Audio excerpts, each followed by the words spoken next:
ሰላምና ጤና በያላችሁበት ይድረሳችሁ ውድና የተከበራችሁ ቤተሰቦቻችን እንደምን አላችሁልን? ከሁለተኛው የዩቲዩብ ቻናላችን አዲስ ስፖርት ልዩ የተለያዩ ስፖርታዊ ጉዳዮችን ልናካፍላችሁ እነሆ ዳግም ተገናኘን። ስለምታደምጡን ቆይታችሁ ከኛ ጋርም ስለሆነ እጅጉን ከልብ አድርገን ነው የምናመሰግነው። በዛሬ ፕሮግራማችን አዳዲስ ስፖርታዊ ጉዳዮችን እናነሳለን። በተለይ ከዝውውር ጉዳዮች ጋር አያይዘን ሰፋ ያሉ መረጃዎችን ወደ እናንተ እያደረስን ቆይታን የምናደርግ ነው የሚሆነው። እስከ ፕሮግራማችን ፍጻሜ ድረስ አብራችሁኝ እንድትቆዩ በአክብሮት እጋብዛለሁ። እናንተም ሀሳብ አስተያየቶቻችሁን ኮሜንት ቦክስ ላይ አጋሩን። የተለያዩ ስፖርታዊ ጉዳዮችን እናነሳለን። የዝውውር ጉዳዮችን በተለይ ትልልቆቹን ክለቦች አንስተን የምናነሳ ነው የሚሆነው። እስከ ፕሮግራማችን ፍጻሜ አብራችሁኝ ቆዩ። ከመሸጋገሪያው በኋላ በድጋሚ እንገናኛለን። አብራችሁኝ ነው።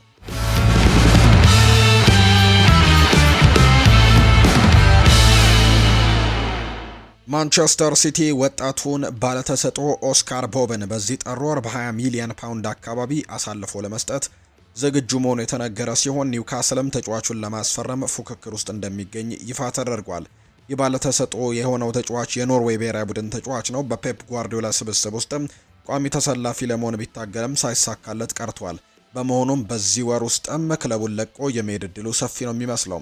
ኦስካር ቦብ ለኒውካስል፣ ለቦሩሲያ ዶርትመንድ እና ለሴቪያ በ20 ሚሊዮን ፓውንድም የቀረበ ሲሆን ማክፓይሶቹ ኒውካስል ዩናይትዶች ተጫዋቹን ለማስፈረም ከፍተኛ ፍላጎት ካላቸው ክለቦች መካከል ግንባር ቀደም ሆነዋል። እስካሁን የተጠናቀቀ ነገር ባይኖርም ኒውካስል ዩናይትድ የአጥቂ መስመር ተጫዋቹን ለማስፈረም ገበያ ላይ በመሆኑ ኦስካር ቦብ ለኤዲሃው ቡድን ተጨባጭ ኢላማ ነው። ማንቸስተር ሲቲ የቦርንመዙን አጥቂ አንቷን ሴሜኒዮን ለማስፈረም መቃረቡም የሚታወስ ነው። የሴሜኒዮ ወደ ኢቲሃድ መምጣት ደግሞ ኦስካር ቦብን በቋሚነት የመጫወት እድሉን ይበልጥ አጥቦበታል። ይህ ሁኔታ የ22 ዓመቱ ተጫዋች ከክለቡ እንዲወጣ የሚገፋፋው ሲሆን በፕሪሚየር ሊግና በሌሎችም የአውሮፓ ክለቦችም እየቀረበ ይገኛል።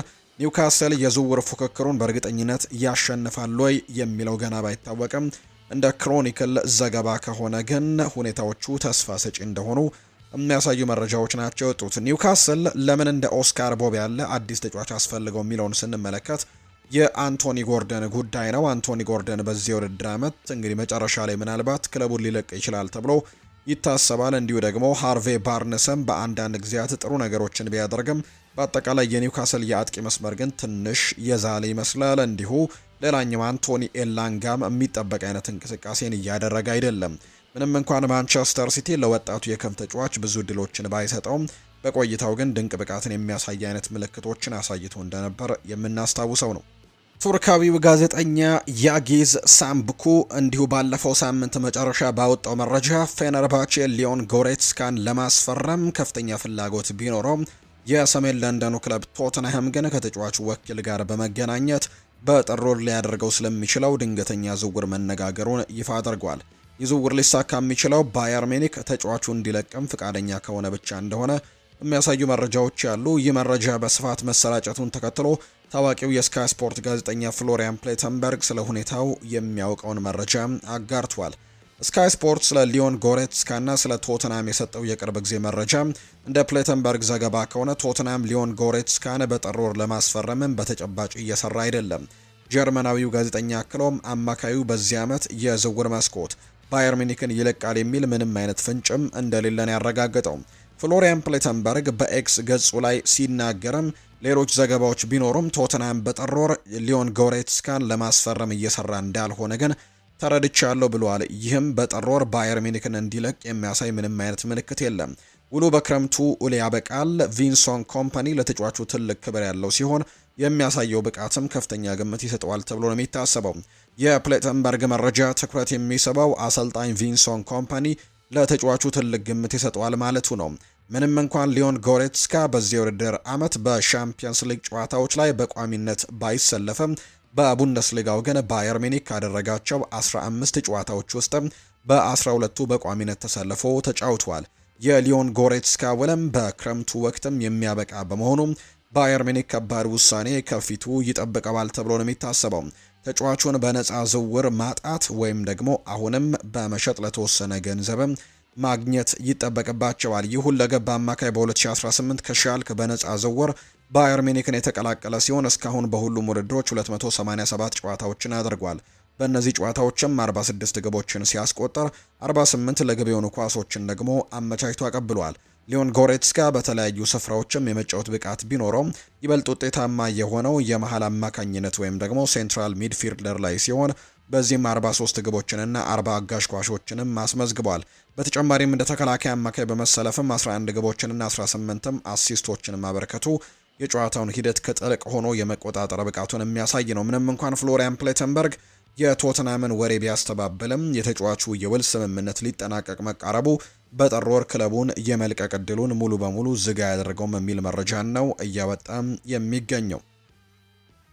ትሬንት አሌክዛንደር አርኖልድ ወደ ስፔኑ ዋና ከተማ ካቀና በኋላ ብዙ የተጠበቀለት የሳንቲያጎ ቤርናቢው ህልሙ እንደታሰበው አልተጓዘለትም። ተጫዋቹ በነፃ ዝውውር ላይ አነጋጋሪ በሆነ መልኩ ሊቨርፑልን ለቆ ሎስ ብላንኮቹን እየተቀላቀለ ሲሆን በወቅቱም ከሊቨርፑል ደጋፊዎች ጋር የነበረውን ግንኙነት አሻክሮት ነበር። ትሬንት ወደ ማድሪድ ሲያመራ የቀኝ ተከላካይነቱ መንበር በቀላሉ ይረከባል ተብሎ ተጠብቆ ነበር። ሆኖም ግን በስፔን የጀመረው ህይወት አስቸጋሪ መሆኑ በድንገት ወደ እንግሊዝ እግር ኳስ ሊመለስ ይችላል የሚሉ ወሬዎችን ቀስቅሷል። ትሬንት አሌክዛንደር አርኖልድ ከታላላቅ የፕሪምየር ሊግ ክለቦች ጋርም ስሙ ተያይዟል።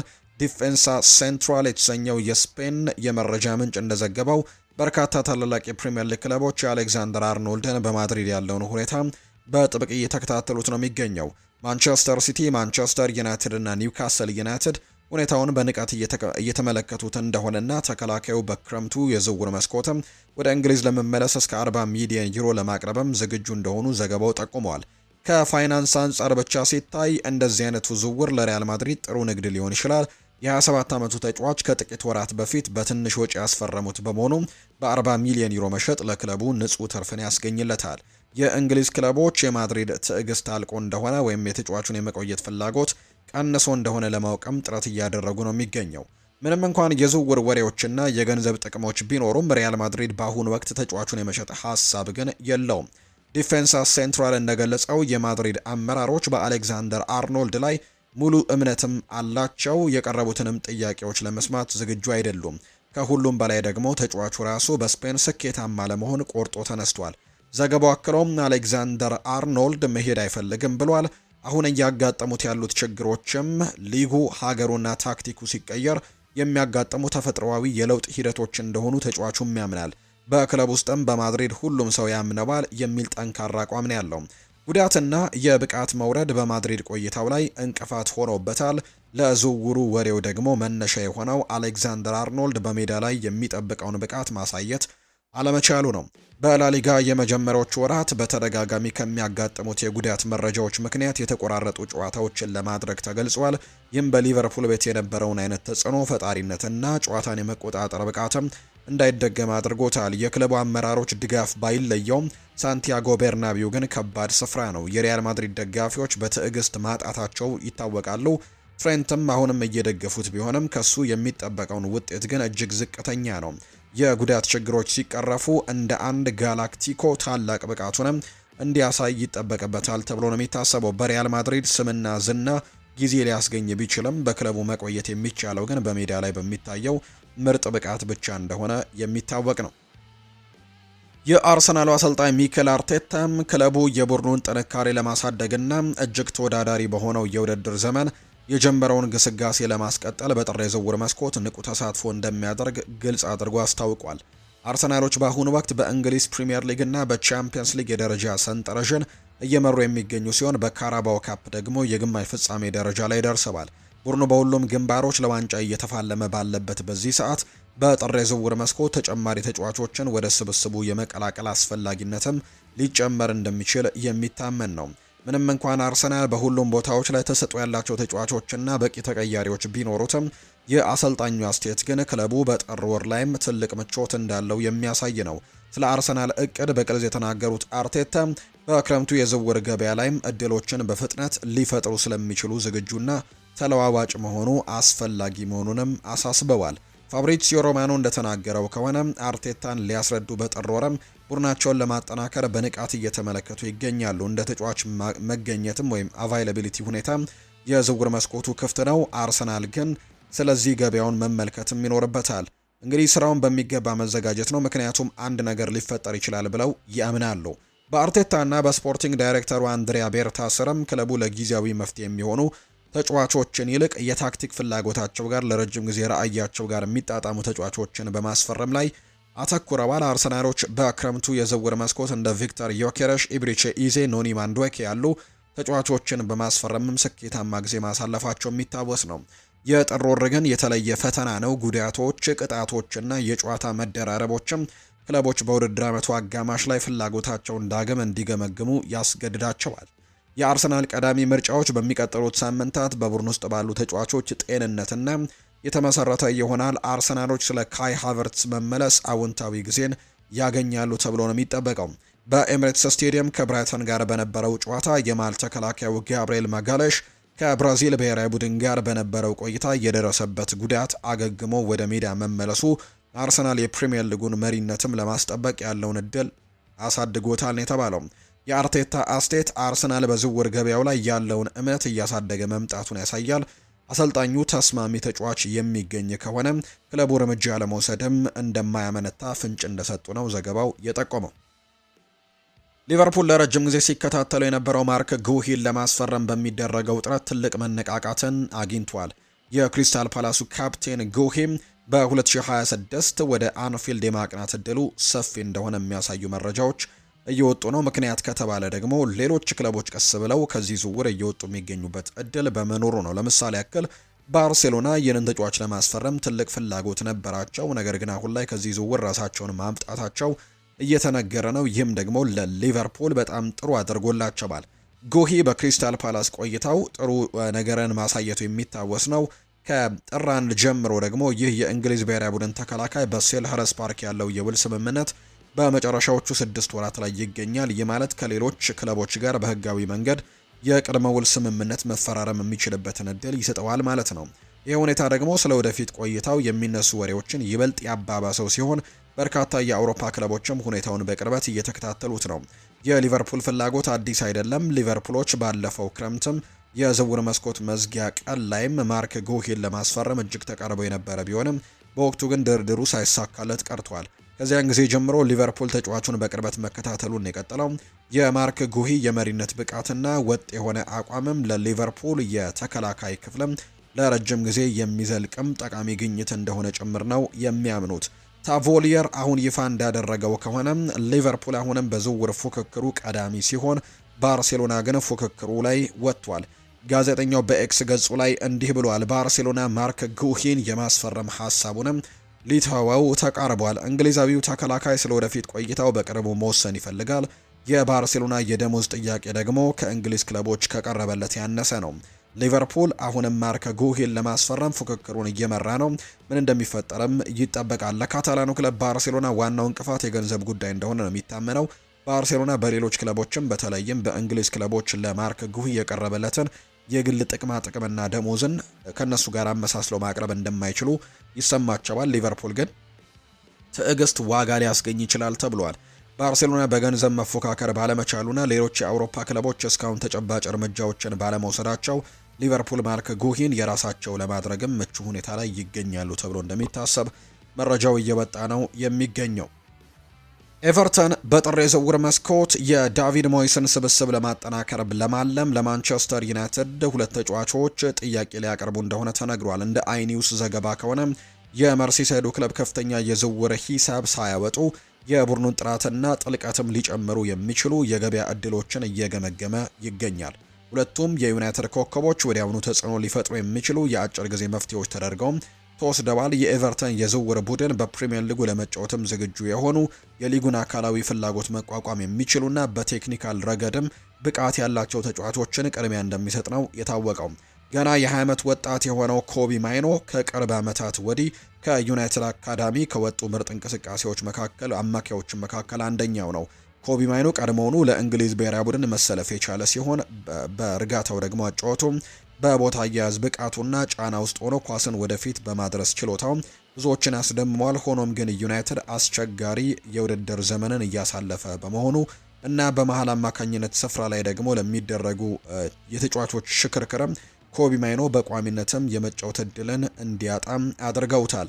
ኤቨርተን ኮቢ ማይኖን በውሰት ማስፈረም የተጫዋቹን እድገትም እንዲሁ ደግሞ እንዳይገታ ቋሚ የመጫወቻ ጊዜን እንዲያገኝም ይረዳዋል ብሎ ያምናል። በተመሳሳይ ጊዜ ደግሞ ለኤቨርተን የመሃል ሜዳ ቁጥጥርና ጉልበትንም ይጨምራል ብለው ታስቧል። በሌላ በኩል ጆሹዋ ዘርክዚ የተለየ ሁኔታ ውስጥም ይገኛል። የ24 ዓመቱ የኔዘርላንድ ኢንተርናሽናል ከፍተኛ ግምት ተሰጥቶት ወደ ኦልድ ትራፎርድ ቢመጣም ቋሚ ተሰላፊ ሆኖ ለመቀጠል ግን እየታገለ ነው። ኤቨርተን ጆሹዋ ዘርክዚን ወደ ኋላ እየተሳበ ከመሃል ሜዳ ተጫዋቾች ጋርም በመጣመርና ተከላካዮችን ትኩረት በመሳብም ረገድ አሁን ካሏቸው አጥቂዎች የተለየ አማራጭ እንደሚሰጣቸው ያምናሉ። ክለቡ በበጀት እጥረትና በትርፋማነት ዘላቂነት ወይም በፒኤስአር ህጎች ምክንያትም በገበያው ላይ ጥንቃቄ እያደረገ በመሆኑ የውሰት ዝውውሮችን ለነሱ ተመራጭ አማራጭ ያደርገዋል። በተጨማሪም ዳቪድ ሞይስ ወጣት ተጫዋቾችን የማሻሻል ታሪክ ያላቸው መሆኑ ዩናይትድ ተጫዋቾችን ወደዚያ ለመላክ ፍላጎት እንዲያድርበት ሊያደርገው ይችላል ተብሎ ነው የሚታመነው። ለዩናይትድ ግን ማንኛውም ውሳኔ የሚወሰነው በቡድኑ ተጫዋቾች ብዛትና ጤንነት ላይ ነው።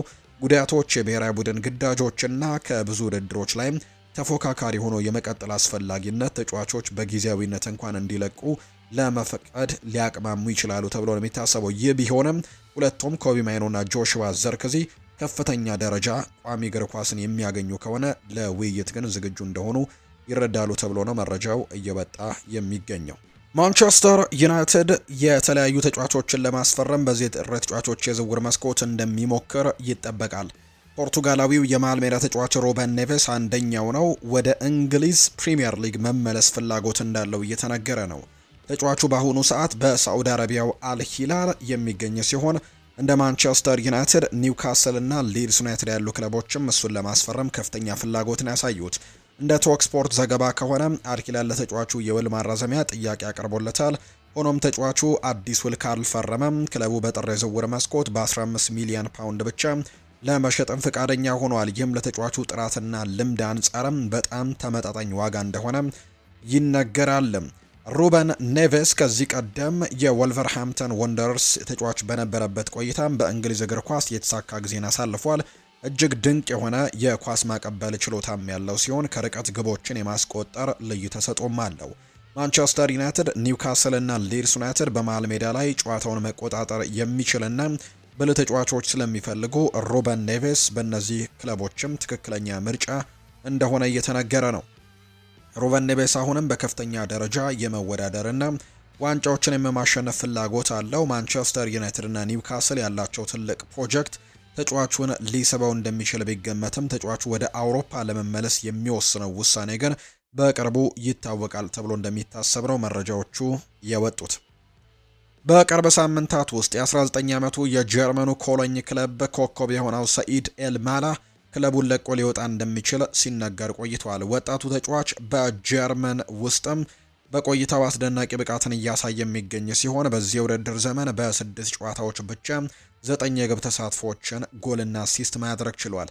በዚህም ምክንያት እንደ ማንቸስተር ዩናይትድ፣ ማንቸስተር ሲቲ እና ቶትንሃም ያሉ ክለቦች እሱን ለማስፈረምም ከፍተኛ ፍላጎት አሳይተዋል። እንደ ዘገባዎቹ ከሆነ የተጫዋቹ ወኪል ከእንግሊዝ ፕሪምየር ሊግ ክለቦች ጋርም ግንኙነት እያደረገ ነው። ተጫዋቹን ለማስፈረም 40 ሚሊዮን ዩሮ አካባቢ ሊጠየቅ እንደሚችል ተገምቷል። ሆኖም ወኪሉ ተጫዋቹን በአሁኑ ሰዓት ትኩረቱ በጀርመኑ ክለብ ላይ ብቻ መሆኑን ነው እየተናገረ የሚገኘው። ሰይድ በኮሎኝ ሙሉ በሙሉ ደስተኛ ነው። በአሁኑ ወቅት ብቸኛው ትኩረቱ ደግሞ በአዲሱ ዓመት የቡድኑ ደካማ ውጤትን መቀየርና ቡድኑን መረጋጋት ላይ ነው። እናም አሁን ባለው ሁኔታም ዝውውሩ በሰይድ አጀንዳ ውስጥም የለም። ለማንቸስተር ዩናይትድ እና ለቶተንሃምም ያለው ፋይዳ ሁለቱም ክለቦች ቶተንሃም እና ዩናይትድ በአጥቂ መስመራቸው ላይ ተጨማሪ ጥራትና ተለዋዋጭነትን ይፈልጋሉ። ኤልማላ በቴክኒካል ብቃቱና በፍጥነቱ የግብ ዕድሎችን ለመፍጠርም ሆነ ግብ ለማስቆጠርም ለክለቦቹ ትልቅ አቅም ሊሆን እንደሚችል ይታመናል። ወደ ፕሪሚየር ሊግ መምጣቱ ለወጣቱ ተጫዋችም ሆነ ብቃቱን ደግሞ ለዓለም ምርጥ ተጫዋቾች መካከልም ለማሳየት ትልቅ እድል ይሆንለታል ተብሎ እንደሚታሰብ ነው መረጃዎቹ እየወጡ የሚገኙት። ኒውካስል ዩናይትድ ሆላንዳዊውን ተከላካይ ጄደንን ለማስፈረም ፍላጎት እንዳለው ተነግሯል። እንደ ተርኪ ጋዜትሲ ዘገባ ከሆነ ኒውካስል የ24 ዓመቱን ተከላካይ ለማግኘት የተጫዋቹን ወኪል አግኝተውት ንግግር ጀምረዋል። ተጫዋቹ በ20 ሚሊዮን ዩሮ እንደሚገመት የተነገረ ሲሆን ኒውካስል ዝውውሩን ያጠናቀቀ እንደሆነ የሚጠበቅ ይሆናል። ይህ ተጫዋች ቀደም ሲል በክሪስታል ፓላስ፣ ዌስትሃምና ኤቨርተንም ይፈለግ እንደነበር ነው የተገለጸው። ኒውካስል በዓለም ላይ ካሉ ሀብታም ክለቦች አንደኛው በመሆኑ ዝውውሩን ለመፈጸምም የገንዘብ አቅም አይቸግራቸውም። ይህ ሁለገብ ተከላካይም በመሃል ተከላካይነትም ሆነ በክንፍ የመጫወት ችሎታ ስላለው ኒውካስል ዩናይትድ እጅግ ጠቃሚ ግኝትም ሊሆን ይችላል ተብሎ ይታሰባል። ክለቡ በከፍተኛ ደረጃ ለመወዳደር የተከላካይ ክፍሉን ማጠናከር ይኖርበታል። ለተጫዋቹ የተጠየቀው ዋጋም ተመጣጣኝ በመሆኑ ዝውውሩ በክለቡ ብልህ ውሳኔ ሊሆን እንደሚችል እየተነገረ ነው። ኒውካስል ለወደፊት የሚሆን ጠንካራ ቡድን ለመገንባት እያቀደ ሲሆን የ24 ዓመቱ የተጫዋችም ለዚህ እቅድ ቁልፍ ተጫዋች ሊሆን ይችላል። ቡድኑ በቻምፒየንስ ሊግም ሆነ በሌሎችም ውድድሮች ላይ ራሱን ለማሳየትም ሙከራዎችን ያደርጋል። በፕሪሚየር ሊግም የተሳካ ሁኔታም ለመጓዝ ሰፊ የተጫዋቾች ስብስብ ወይም ዴብዝ ያስፈልገዋል። የተጫዋቹ የተለያዩ ቦታዎች ላይ የመሰለፍ ብቃትም አሰልጣኙ ተጫዋቹን በማፈራረቅ ሮቴሽን ላይ የጉዳት ወቅት ላይ የሚፈጠሩ ክፍተቶችን ለመሙላት ትልቅ እድል ይሰጣቸዋል። ለተጫዋቹም ወደ እንግሊዝ መምጣት ብቃቱን ለማሳደግና ራሱንም በትልቅ መድረክ ላይ ለመፈተንም ትልቅ አጋጣሚ ሊሆን እንደሚችል ጭምር ነው የሚታመነው። በፕሪሚየር ሊጉ ወራጅ ቀጠና ውስጥ የሚገኘው ዌስትሃም ዩናይትድ በሊጉ የመቆየት ተስፋውን ለማለምለም በአጥቂ መስመሩ ላይ ለውጥ ለማድረግም የኖርዌያዊውን አጥቂ ዮርጋን ስትራንድ ላርሰንን ለማስፈረም የመጀመሪያ ጥያቄውን ለማቅረብ እየተዘጋጀ ነው። ወልቭስ ተጫዋቹን ለመልቀቅ 40 ሚሊዮን ፓውንድም ይፈልጋሉ። ላርሰን ባለፈው የውድድር ዘመን ለወልቭስ 14 ግቦችን ቢያስቆጠርም በዚህ የውድድር ዘመን ግን ብቃቱ ቀንሶ እስካሁን ያስቆጠረው 3 ግቦችን ብቻ ነው። ዌስትሃም ዩናይትድ በዚህ የውድድር ዘመን ግብ ለማስቆጠር ትልቅ ችግር ያለበት ሲሆን ላርሰን ቡድኑን ከወራጅ ቀጠና ያወጣል ብሎ ያምናል። ሆኖም ግን ለ3 ግብ ብቻ አስቆጣሪ ተጫዋች 40 ሚሊዮን ፓውንድ መክፈሉ ለዌስትሃም አጠራጣሪ ሊሆን እንደሚችል ነው የተነገረው። ወልቭስ በአሁኑ ሰዓት በሊጉ መጨረሻ 20ኛ ደረጃ ላይ የሚገኝ ሲሆን በአሁኑ እስካሁን አንድም ጨዋታዎችን አላሸነፈም። በዚህ አስቸጋሪ ወቅት በጥር ወር ቁልፍ ተጫዋቹን አሳልፎ መስጠት ለክለቡ ትልቅ ጉዳት ሊሆንለት ይችላል። በሌላ በኩል ተጫዋቹ ዌስትሃምን መቀላቀልና አዲስ አጀማመርን ማድረግም ጭምር ደግሞ እንደሚመርጥ ነው የሚገመተው። ዌስትሃም ዩናይትድ ከላርሰን በተጨማሪ ታቲን ከላትሲዮ ለማስፈረምም ንግግር ላይ መሆኑ የተሰማ ሲሆን ጀርመናዊው አጥቂ ኒኮላ ፉልክሩግ ደግሞ በውሰት ኤሲ ሚላን ማምራቱ የሚታወቅ ጉዳይ ነው። ውድና የተከበራችሁ ቤተሰቦቻችን ለዛሬ ያዝንላችሁ አዳዲስ ስፖርታዊ ጉዳዮቻችን እነዚህ ነው የሚመስሉት። ስላደመጣችሁን ከልብ አድርገን ነው የምናመሰግነው። ሁለተኛው የዩቲዩብ ቻናላችን አዲስ ስፖርት ልዩ ላይ ነው የምትገኙት። ይህንን ፕሮግራማችንን ወደ እናንተ ስናደርስ ቆይታን አደረግን። የተለያዩ ስፖርታዊ ጉዳዮችን፣ የተለያዩ የዝውውር ጉዳዮችን ያቀረብንበት የዛሬው ፕሮግራማችን ይህንን ይመስል ነበር። በቀጣይ ፕሮግራሞቻችን እንግዲህ ሌሎች ፕሮግራሞችን ይዘን በድጋሚ ተመልሰን የምንመጣ ይሆናል። ስላደመጣችሁኝ ከልብ አድርጌ አመሰግናለሁ። መልካም ጊዜ እንዲሆንላችሁም ነው በአክብሮት የምመኘው።